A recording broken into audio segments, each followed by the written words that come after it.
जय श्री राधे कृष्णा। आप सभी का आपके अपने YouTube चैनल पर स्वागत है।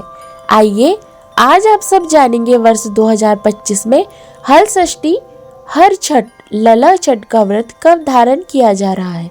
तो जानेंगे व्रत के शुभ मुहूर्त के बारे में, पूजन समय के बारे में, इस दिन क्या करना चाहिए क्या नहीं करना चाहिए। तो आइए जानते हैं इन सब के बारे में। भाद्रपद मास कृष्ण पक्ष की षष्ठी तिथि के दिन हल षष्ठी हरछठ का व्रत किया जाता है। इसे लला छठ, हर छठ आदि नामों से जाना जाता है। कई स्थानों पे इसे अन्य प्रकार के नामों से भी जाना जाता है। इस दिन खास करके भगवान श्री कृष्ण के बड़े भाई बलराम जी की पूजा करने का विशेष महत्व माना गया है, क्योंकि भाद्रपद मास की षष्ठी तिथि को भगवान श्री कृष्ण के बड़े भाई बलराम जी का जन्म हुआ था और कुछ लोग इस दिन माता सीता का जन्म दिवस इसी तिथि को मनाते हैं। आप सभी भक्तों को हल षष्ठी बलराम जयंती की ढेर सारी शुभकामनाएं। आप सभी के जीवन में भगवान श्री कृष्ण बलराम जी की कृपा से आप सभी को सभी प्रकार की सुख तथा समृद्धि की प्राप्ति हो। बलराम जी का प्रथम शस्त्र जो कि हल तथा मूसल है, इसलिए उन्हें हलधर भी कहते हैं। उन्हीं के नाम पर इस पर्व का नाम हल षष्ठी पड़ा। हमारे देश में पूर्वी जिलों में इसे लला छठ भी कहते हैं।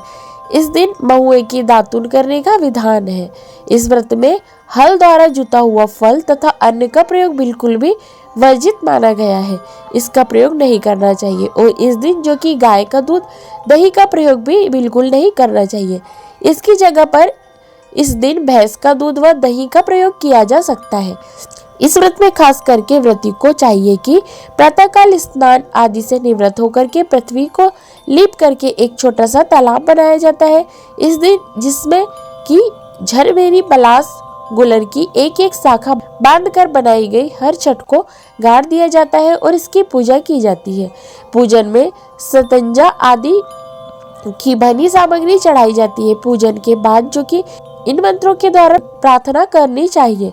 गंगा द्वारे चा कुशावर्ते विकले नील पर्वते स्नात्वा कनखले देवी हरम लब्धवती पतिम लते शुभगा देवी शुभ सौभाग्य दायनी अनंतम देह सौभाग्यम महिम तव्य नमो नमः। इस प्रकार से प्रार्थना करके कहे कि हे देवी, आपने गंगा द्वारा कुशावत विल्वक नील पर्वत और कनखल तीर्थ में स्नान करके भगवान शंकर को पति के रूप में प्राप्त किया है। सुख और सौभाग्य को देने वाली हे ललिता देवी, आपको बारंबार नमस्कार है। आप मुझे अचल सुहाग दीजिए। इस प्रकार से कह करके ललिता माता से प्रार्थना करनी चाहिए।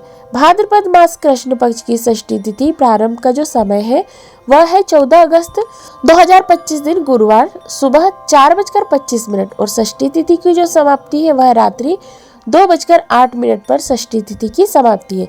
यानी कि 15 अगस्त के तड़के 2:08 पर षष्ठी तिथि की समाप्ति है। तो चंद्रोदय व्यापनी और मध्याह्न व्यापनी के अनुसार जो कि 14 अगस्त को गुरुवार के दिन हल षष्ठी लला षष्ठी का व्रत धारण किया जाएगा।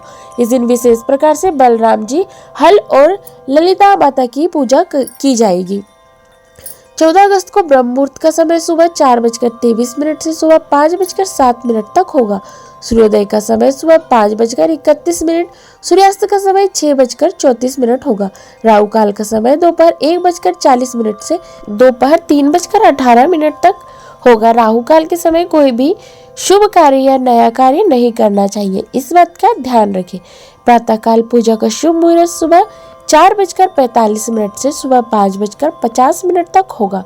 अभिजीत मुहूर्त का समय सुबह 11:59 से दोपहर 12:52 तक होगा। शाम को पूजा का शुभ मुहूर्त शाम 7:01 से रात्रि 8:06 तक होगा। चंद्रोदय का समय रात्रि 8:57 पर होगा। नक्षत्र इस दिन रेवती होगा जो कि सुबह 9:06 तक। उसके बाद अश्विनी नक्षत्र होगा। योग सूर्य होगा दोपहर 1:12 तक। उसके बाद गंड योग होगा। इस दिन सर्वार्थ सिद्धि योग और रवि योग भी बन रहा है। सर्वार्थ सिद्धि योग जो कि पूरे दिन तक रहेगा और रवि योग सुबह 9:06 से शुरू होके अगले दिन सुबह 5:50 तक होगा, जो कि बड़ा ही अच्छा सहयोग बन रहा है। तो इस दिन शुद्ध और सात्विकता का पालन करना चाहिए, ब्रह्मचर्य का पालन करना चाहिए। व्रती को किसी के ऊपर व्रत के दौरान क्रोध नहीं करना चाहिए। पूर्ण भक्ति भाव के साथ इस दिन पूजा आदि करनी चाहिए, इससे अनंत फलों की प्राप्ति होती है। तो आशा करती हूँ यह जानकारी आपको अच्छी लगी होगी। इसी प्रकार से ज्ञानवर्धक जानकारियाँ प्राप्त करते रहने के लिए, व्रत पूजा के बारे में जानने के लिए, कथा को सुनने के लिए चैनल पर अगर आप पहली बार आए हैं तो चैनल को सब्सक्राइब करें, साथ में बेल आइकन यानी कि घंटी को भी प्रेस करें ताकि मेरे आने वाले वीडियो का नोटिफिकेशन आपको समय पर मिलता रहे। जय श्री राधे कृष्णा, धन्यवाद।